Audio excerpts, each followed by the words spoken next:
Hi, Panthers. In the next series of videos, we're going to talk about the different documents and different programs you can use to share your information and knowledge. Today, we're going to focus on Google Forms, or Google Sheets, excuse me.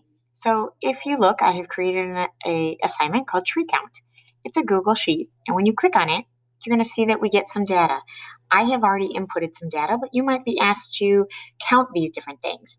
So I've done a tree count of houses in my neighborhood, how many trees are in each lawn, and how many different types of trees there are. But this data could get confusing, so let's go ahead and figure out what we can do with this. If I click on that box and I have a function, I can click on maximum. By highlighting the cells that I'm curious about, I can then figure out what is the highest number of trees, 5. I can also figure out what is the minimum number of trees in the same manner. And I can figure out the average, which is what you'll have to do in a lot of mathematical calculations. The average is 3.1. We can do the same thing with the number of trees and or number of types of trees.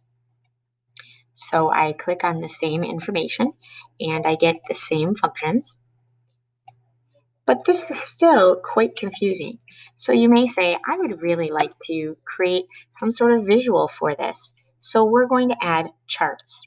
So to add a chart, highlight the data that you want, say houses and number of trees. So when I do this, I'm going to add a chart. And I'm going to choose a bar chart. And you can see what happens. For each of the 10 houses, you can see the total number of trees, the highest being 5 and the lowest being 2. We have 1, 2, 3 houses that have 2 trees. So this gives us a very clear picture. But what if I want to do houses? Use the control button and number of trees. We can then insert a second chart, which gives us a new set of data. Again, I think this one would work best with a column chart. And we can then even look at our charts next to each other, side by side, to compare what is going on.